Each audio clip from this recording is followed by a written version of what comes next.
Waalaikumsalam warahmatullahi wabarakatuh. Penyoal yang bertanya pandangan Ustaz dalam perkara ini, adakah ia dibolehkan? Iaitulah berkaitan dengan video, keratan video yang menyebut tentang amalan 2 saat pahala 1.5 bilion. Hanya dengan 2 saat kamu melakukan amalan ini, kamu akan mendapat pahala sebanyak bilangan kaum mukminin dan mukminat. Perkara ini. Pertama sekali, untuk menjawab persoalan ini, pertamanya saya nyatakan bahawa sememangnya ada anjuran daripada Nabi SAW untuk memperbanyakkan permohonan istighfar untuk umat Islam keseluruhannya.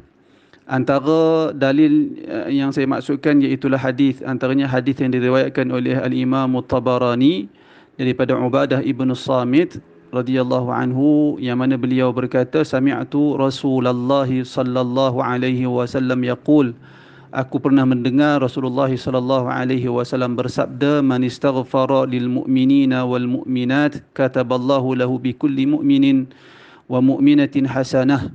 Yang bermaksud lebih kurang, kata Rasulullah, sesiapa yang beristighfar, yakni memohon keampunan untuk orang mukminin, orang lelaki yang beriman dan orang perempuan yang beriman, Allah akan catat untuk dia bagi setiap orang mukmin, bagi setiap seorang mukmin lelaki dan mukmin perempuan itu hasanah, satu pahala, satu kebaikan, satu pahala. Dan Al-Imam Al-Haythami dari mazhab Syafi'i, ulama hadis, salah seorang ulama hadis dalam mazhab Syafi'i, beliau berkata dalam kitab beliau Majma'uz Zawaid, beliau berkata isnaduhu jayyid. Hadis ini sanadnya baik. Kemudian hadis ini juga telah dinilai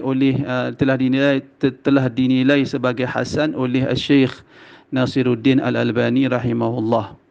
Jadi kerana itu saya nyatakan asas anjuran memperbanyakkan permohonan istighfar untuk orang yang beriman, dan sama ada lelaki maupun perempuan, dan sesiapa yang memohon keampunan untuk umat Islam, lelaki dan perempuan yang beriman, dia dapat satu pahala bagi setiap seorang, jumlah keseluruhan umat Islam tu dia dapat satu pahala. Itu yang pertama. Yang kedua, setakat yang saya dengar ada macam, saya tak sekali je saya dengar video itu, tak sempat untuk saya dengar banyak kali. Ada sebut tentang satu perkara yang berkaitan dengan istighfar 27 kali pada setiap hari, dan dia perkara yang disebut tadi, sememangnya ada hadis dalam persoalan ini, tetapi setakat saya dapati para ulama berbeza pandangan dalam persoalan ini.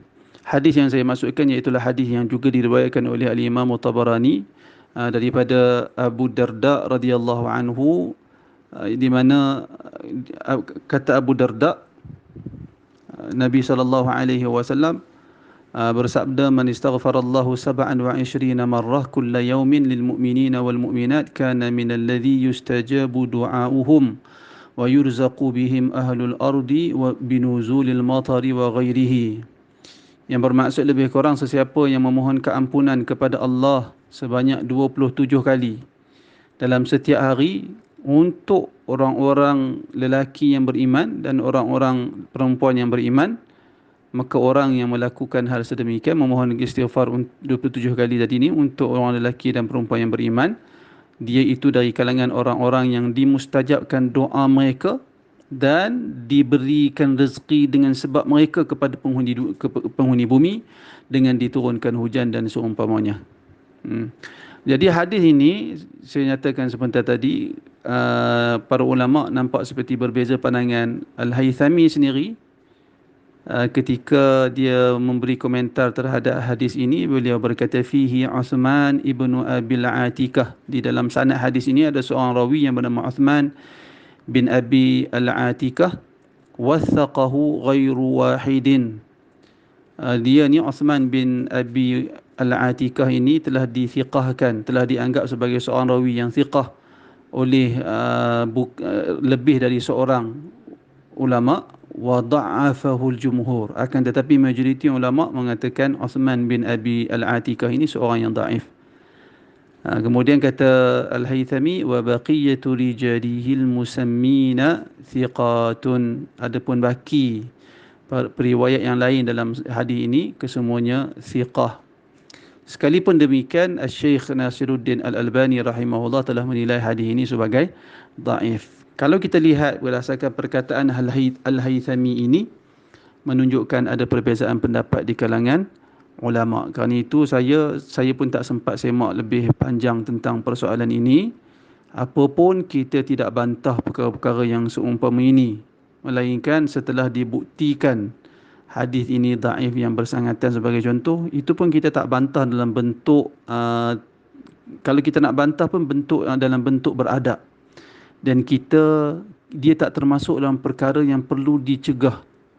Kerana di dalam fiqh al-amru bil ma'ruf wan nahyu 'anil munkar, kita tidak cegah perkara yang pada kita mungkar tetapi pada orang lain tidak mungkar. Kerana barangkali mereka bertaklid kepada pandangan Al-Haythami.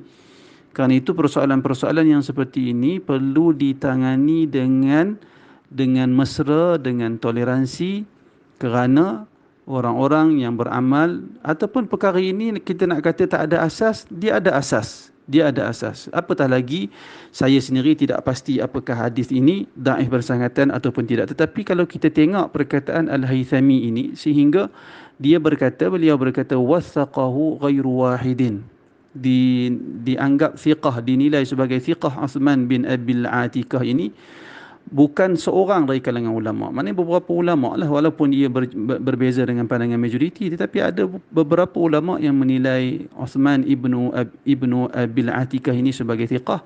Nampak seperti, ataupun setakat yang saya faham, kita nampak seperti hadis itu kalaupun dhaif yang sedikit sahaja, dhaif yang yasir, dhaif yang sedikit sahaja, maka tidak dibantah sesiapa yang melakukan hal sedemikian. Bahkan kita juga boleh melakukan hal sedemikian kerana mengharapkan kelebihan dan pahala yang berlipat kali ganda yang dijanjikan di dalam hadis tersebut. Apatah lagi asas amalan itu disokong dengan hadis yang sahih, yang telah dinilai sahih oleh ramai para ulama. Hadis yang saya sebut di awal tadi. Wallahu taala a'lam.